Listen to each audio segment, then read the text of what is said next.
What's up YouTube? Today we're going to be putting a dash cam in my 2010 Crown Victoria Police Interceptor with the goal of having the dash cam come on when the ignition's on and turn off when the ignition is off. So let's take a look at what we got here. 20 bucks on Amazon. It comes with instructions. We don't need those. Tool to pry trim pieces, I guess, and got a big long cord, which is good because we'll be routing this through the trim so you can't see it. The cigarette lighter adapter part has a USB on it. When you see that, that means that this is probably not running on 12 volts, it's probably running on 5 volts. So we're gonna have to step down the voltage. We'll get to that in a minute. And then here is the camera itself. It comes with a slot for a SD card. I stuck one in there already. And it mounts right to the windshield. And the camera angle can be adjusted when it's mounted. So here we are on the passenger side. We're going to try and find a 12 volt source that is switched on with the ignition, not a constant 12 volts. And since this is an old cop car, there's a ton of wires all over the place for all the different accessories it used to have, like lights and sirens and computers and all that kind of stuff. So I'm gonna start here first. If you're doing this not on an old cop car, you're basically just looking for your fuse box and you're going to use a fuse tap. But for right now, let's try and find 12 volts in all this mess. Okay, this is the passenger door jamb. Got my test light here, which clips onto ground. I always just use one of these door hinges for ground. And then we're going to start probing what we can find in here with our test light and see if we can find 12 volts.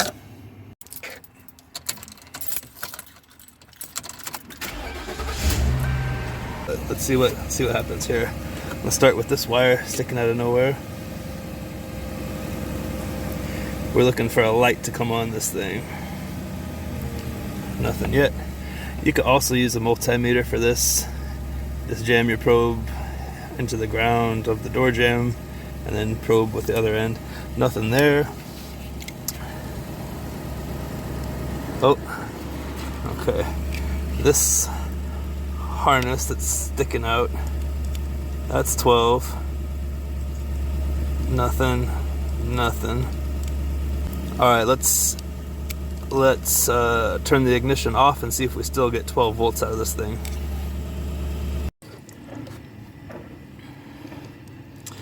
Oh yeah, okay. Ignition's off, but this thing's still hot, so that's a constant 12 volt, not quite what we need. This whole harness is not attached to anything. I'm guessing it was at one point. So let's see if we can pop it open here. Oh yeah. We're gonna save this. And let's check these pins out. So ignition's still off. See if anything's hot in here. Okay, well that means at least it has juice. Let's turn the ignition on and see if any of these come on that weren't on before.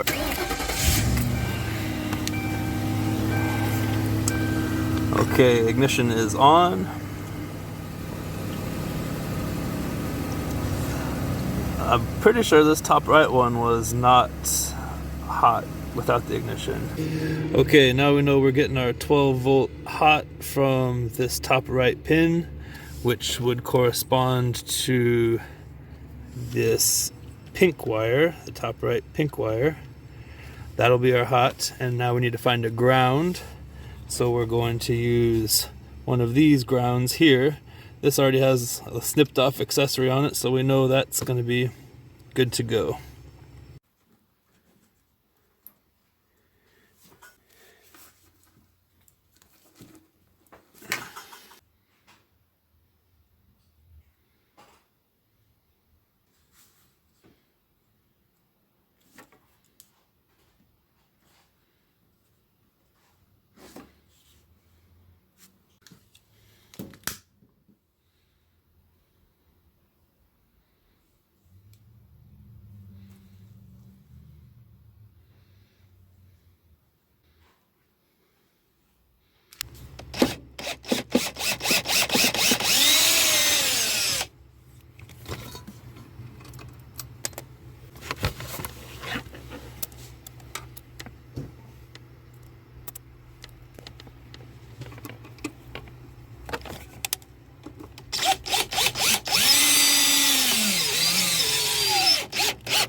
Okay, now that we know where our power is coming from, we gotta route this thing over to it.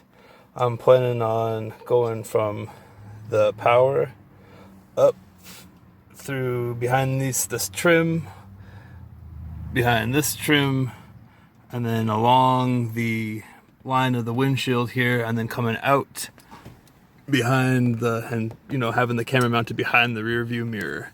So let's get to it.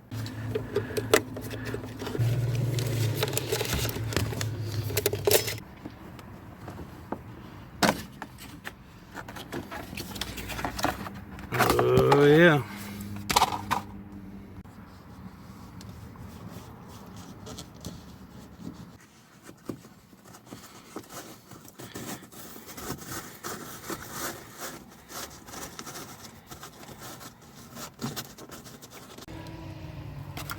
Another thing that'll give you a heads up is if it's got this USB outlet on it, or jack, or whatever you want to call it, it's usually got some guts inside of it that are doing what this does and stepping the voltage down to 5 volts. So you should use... It's a little transformer that steps the voltage down from 12 input to 5 output. I got it on Amazon. I think it was about $9. Something that got lost in the edit, which you'll see in the next shot, I clipped the cigarette adapter off of the camera wires, and it gave me a black wire and a white wire. Black goes to negative or ground, white goes to positive or hot. You'll see it in the next shot here. Okay, we've got the pink hot wire going to the input, this black grounded wire from this terminal over here, and then the hot and the ground from the camera. Everything should be hooked up right. Let's turn on the keys, plug in the camera, and see what happens.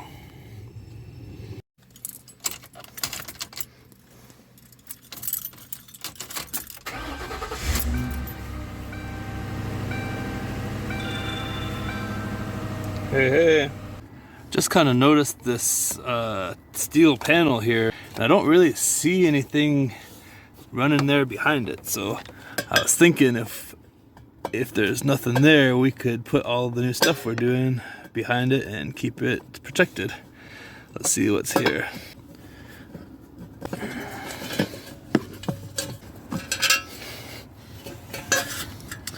Oh yeah, nothing. So now that we know it's working, it's time to button all this back up, put the panels back over everything, and I'm going to try and use this steel plate to cover it up.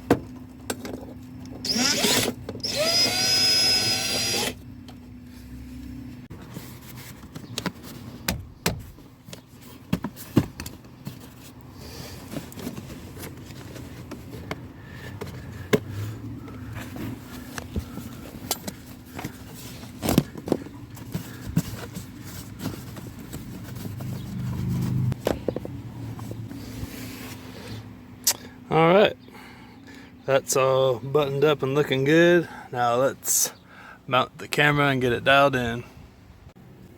When you're mounting these things, it's got to get that windshield really clean. I always use denatured alcohol and a paper towel. Sometimes they give you their own little wipes to wipe it down with, but this stuff always works for me.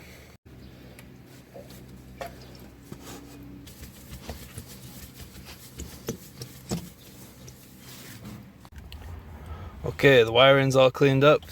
Dash cam is mounted behind the rear view mirror, and that way it's not in your way when you're driving, and it's working great.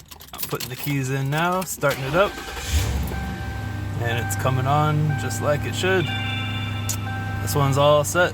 Hope this helps.